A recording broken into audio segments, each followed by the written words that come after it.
Keçək istəyirəm müzakirə istiqamətimizə. Studiya qonağımız var, siyasi şərhçi İlyas Hüseynovdur. Xoş gəlmisiniz İlyas bəy. Xoş gördük. Başlayaq istəyirəm Ukrayna nümayəndələrinin Birləşmiş Ştatlara səfər məsələsi. Məlumunuzdur ki, bundan öncə Zelenskinin əslində Vaşinqtona səfəri gözlənilirdi. Daha sonra indi bu xarici mediada tirajlandı ki, məsələn Yermakın bu addımından sonra əslində Zelenski bu qərar vermək məcburiyyətində qalıb və indi Umerovla birlikdə, onun müşayiəti ilə nümayəndə heyəti gedir Vaşinqtona. Detallar təbii ki, bir qədər sonra çıxacaq, ancaq deyilənə görə Zelenski həmin nümayəndə heyətinin qabağına bir şərt qoyub ki, məhz müharibəni bitirmək üçün getməlisiniz və yekun bir nəticə ilə qayıtmalısınız. Orada Uitkovla Trumpın kürəkəni ilə görüşlər keçirəcək. Nə gözləyirik bu Vaşinqton səfərindən? Mühüm məsələdir və görüşün nəticəsinə də böyük ümidlər vardır. Baxmayaraq ki, buna qədər saysız hesabsız bu cür təmaslar, görüşlər, diyaloqlar həyata keçirilib, hətta daha yuxarı səviyyədə. Xatırlayırıq biz Ağ Evdə Zelenski ilə Donald Trumpın polemikasına ziddiyyətli fikirləri, lakin daha sonra vəziyyət dəyişdi. Həm döyüş meydanında, həm siyasi səhnədə və hazırki reallıqlarda bu görüş nümayəndə heyətləri baxımından da diqqət çəkir. Bəli. Çünki siz kürəkən adını dediniz, Trumpın, Jared Kushner. Hesab edirəm ki, burada iqtisadi maraqlar və Ukraynanın, elə Rusiyanın da gələcək iqtisadi kooperasiyada ABŞ-nin maraqları kontekstində bu görüşdə iştirak edir. Uitkov aydındır, xüsusi elçidir. Rubio da elə birbaşa xarici siyasətlə məşğuldur və bu baxımdan Ukraynanın konkret tələbləri, istəkləri, niyyətləri vardır. Çünki mediaya sızdırılan 28 maddəlik çözüm layihəsində Ukraynanın kapitulyasiyası da bunu mən adlandıra bilərəm. Çünki ərazilərdən bir tərəfli qaydada imtina etməlidir. Bəli, burada Kremldə qane etməyən bəzi məsələlər vardır.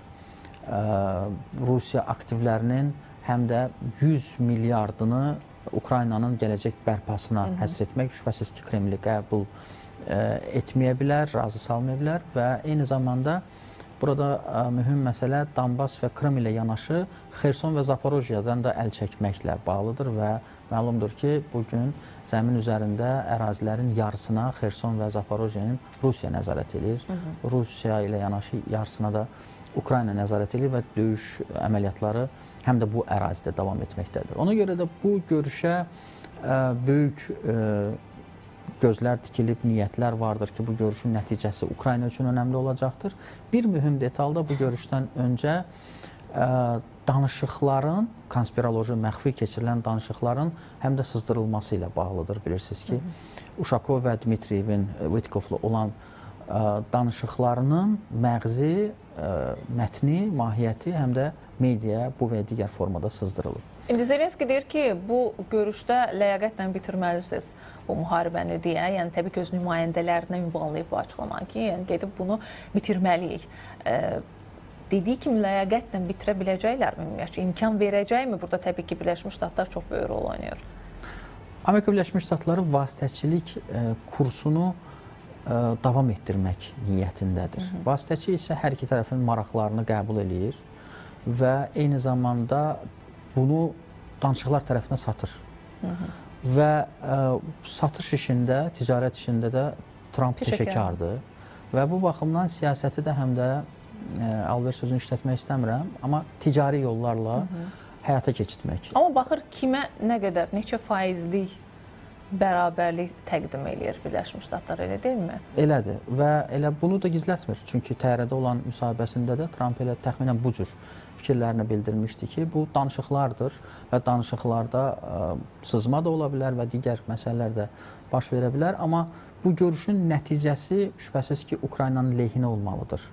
Əks təqdirdə, yəni Rusiyanın şərtlərinin Ukrayna nümayəndə heyətinə təqdimatı və bu şərtləri mütləq qəbul etməlisiniz, biz bundan artığına nail ola bilmərik şəklində, diktat şəklində bu görüş başa çatacaqsa, bu əlbəttə ki, Ukrayna üçün çox ağır faciələrə, nəticələrə gətirib çıxara bilər. Zaten də məlumdur ki, Ukraynanın və çox maraqlıdır ki, Avropanın iştirakı olmadan Kreml və Vaşinqton arasında danışıqlar gedir və qapalı danışıqlardır. Və bu danışıqların nəticəsi əgər müəyyən bir sənəd formasında, hətta fake və dezinformasiya dolu olsa belə, təsdiqlənməsə də, burada açıq aydındır ki, Ukraynanın maraqları nəzərə alınmır. Amma Avropa özünü təcrid eləmək istəmir əslində bu cür danışıqlardan. Avropa ilə bağlı qeyd etmək lazımdır ki, İstanbul razılaşmaları var idi və eyni zamanda danışıqlarla bağlı müəyyən nəticələr var idi, atəşkəs. Yəni özünü doğrultmadı mı Avropa belə məqamda deyirsiniz? Xüsusilə Böyük Britaniyanın danışıqlar sonrası Ukraynaya siyasi dəstəyi, səfərlər, hərbi yardımlar danışıqları heçə indirdi. Və bu Ukrayna tərəfindən döyüş meydanında bir nəticəyə, torpaq ekvivalentində başa gəlmədikcə Ukrayna yavaş-yavaş həm də Avropa ilə olan münasibətlərini ayırd etməyə başladı. Daha sonra korrupsiya qalmaqalları ortaya atıldı və eyni zamanda Amerika Birləşmiş Ştatlarının yeni administrasiyası haqq hesab tələb etməyə başladı və bu da əlbəttə ki, hazırki vəziyyəti əmələ gətirir. Bu vəziyyətdə məlumdur ki, Amerika Birləşmiş Ştatları və Çin nə qədər qəribə səslənsə də müharibədən daha qazanclı çıxırlar. Avropanın geosiyasi aktor kimi əhəmiyyəti, nüfuzu daha da aşağıya düşür və yeni dünya nizamında artıq Avropa necə ki, Birinci, İkinci Dünya müharibəsindən sonra müəyyən bir mərhələdə bu böyük müharibələri atladı. Bu müharibənin sonunda Avropanın geosiyasi nüfuzu aşağı düşəcəkdir. Və bugün əvvəlki dövrlərdən fərqli olaraq böyük avtomobil istehsalçıları, konsernlər, Volkswagen kimi, Porsche kimi onlar da artıq hərbi təyinatlı məhsulların istehsalına başlayıblar.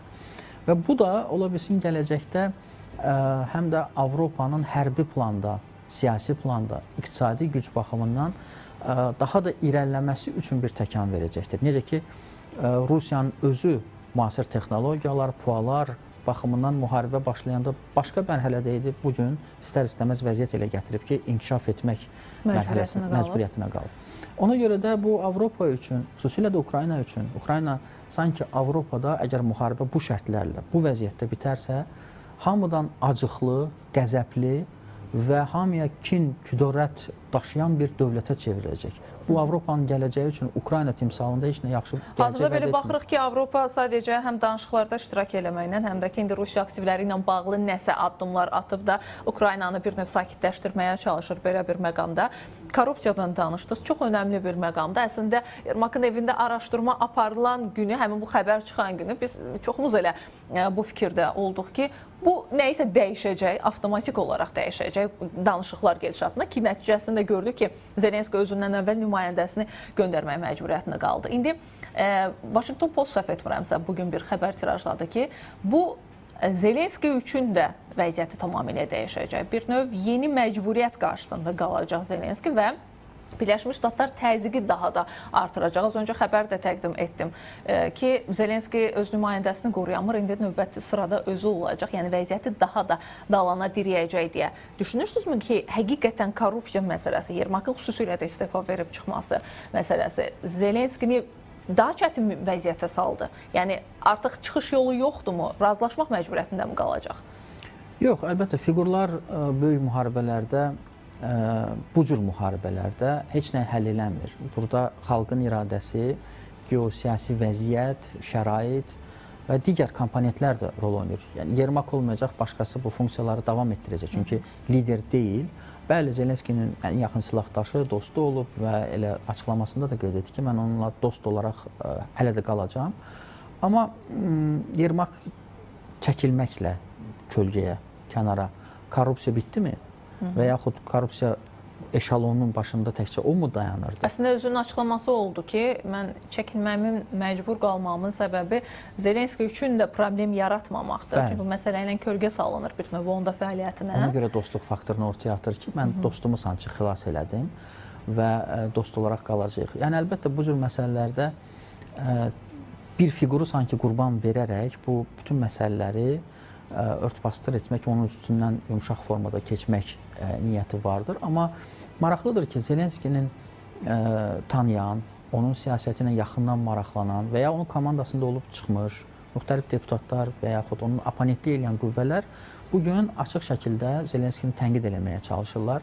Tənqid üçün əsaslarda tapırlar və sanki yeni Ukraynanın gələcək şəraiti üçün özlərini hazırlayırlar. Xalq arasında nüfuz toplamaq, bunu seçkilərdə kapitallaşdırmaq niyyətləri vardır ki, yeni formalaşan postmüharibə Ukraynasında Zelenskisiz müəyyən postlara gəlib çıxsınlar və sanki bu Telegram kanallarda yayılan tənqidi, skeptik fikirlərin arxasında bunu oxumaq olur ki, müəyyən formada onlar həm də bir-birlərini taparaq bir müxalif qüvvəyə çevrilməyə çalışırlar. Amma məsələ bundan ibarətdir ki, Zelenskinin seçki dövrü bitsə də, seçki periodu bitsə də, seçkilər keçirilmir. Elə 28 maddəlik sülh planında maddələrdən biri də, bəli, 100 gün ərzində seçkin keçirilməsi ilə bağlı olan tələbidir. Ona görə də bu korrupsiya ilə bağlı söz-söhbətlər, dedikodular və müxtəlif ittihamlar bundan sonra da olacaq.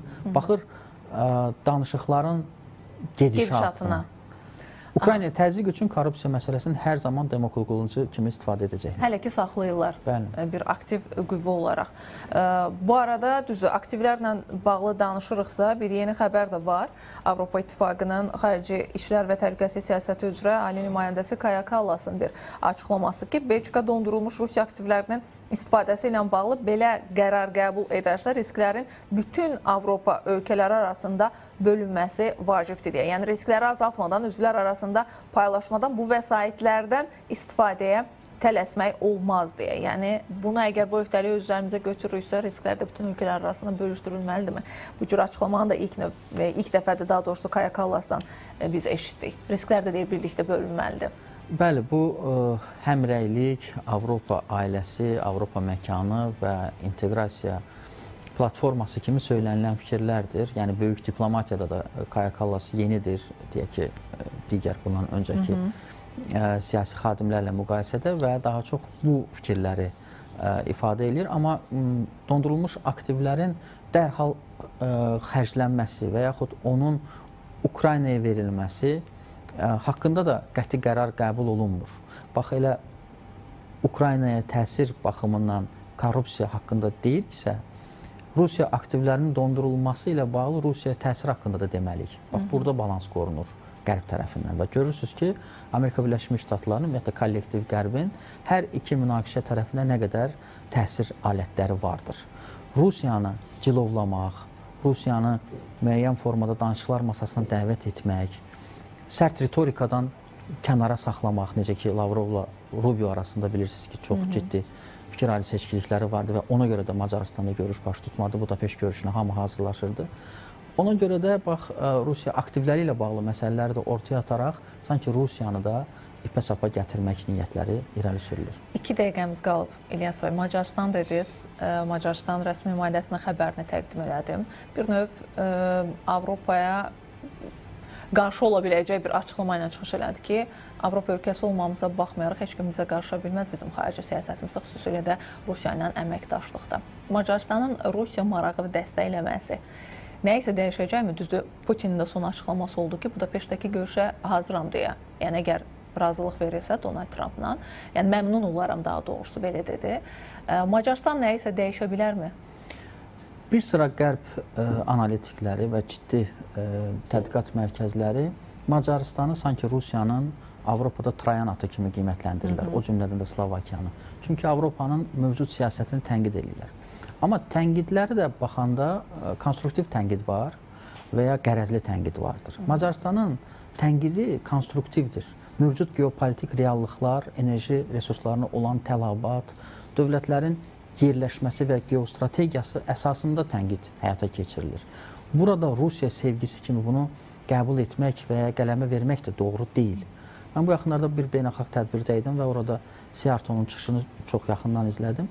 Yəni, onun düşüncəsini, onun fikirlərini, ölkəsinin milli maraqlarını önə gətirməsi maraqlıdır və onu dinləmək də maraqlıdır. Çünki mühafizəkar dəyərlərdən danışır, Qərbin demokratiya adı altında hansı məcraya qədəm qoyduğu haqqında fikirlər bildirir. Bu skeptizmdə, tənqidçilik də normasındadır. Yəni, başqa məqsədlər, başqa detallar axtarmağa ehtiyac yoxdur deyirsiniz. Başqa detallar yoxdur burada. Baş nazir özü də Viktor Orban da Kiyevə səfər elədi, Moskvaya səfər elədi, tərəfləri razılığa dəvət eləmək istədi. Öz gücündən və geopolitik aktivindən təcrübəsindən irəli gələrək bu məsələləri irəli sürdü, amma gördünüz ki, burada da artıq başqa fikirlər ortaya atıldı. Çünki Macarıstan elə bir dövlət deyil ki, bu müharibəni həll etmək niyyətində olsun. Görürsünüz ki, böyük güclər, Amerika Birləşmiş Ştatları kimi, Trump özü bütün vaxtını, resursunu, gündəlik qrafikini bu məsələyə həsr eləsə də nəticə yoxdur ortada. Hər iki tərəf öz geopolitik ambisiyalarından əl çəkmirlər. Burada qazanclı və itirən tərəfləri də vardır. Hər bir güc mərkəzi daha çox qazanclı çıxmaq istəyir. Eləcə də münaqişə tərəfləri daha az itkilərlə buradan ayrılmaq niyyətindədir. Görəcəyik bugünkü görüşdə nümayəndələrin görüşündən hansı nəticə çıxacaq. Təşəkkür edirəm İlyas bəy təhlilləriniz üçün. Minnətdaram. İlyas Hüseynov siyasi şərhçi qonağımız idi. Rusiya-Ukrayna cəbhəsindən danışdıq. Çünki Zelenski öz nümayəndələrini göndərir Vaşinqtona. Nələr danışılacaq, nələr həll olunacaq, onu təhlil etməyə çalışdıq. Müəyyən bir proqnozlar təbii ki zəminində. Hələ ki təhlillərimizi burada yekunlaşdıraq. Yenilənən xəbərlərin və müzakirələrlə qarşınızda olacaq. Görüşənədək. Hələlik.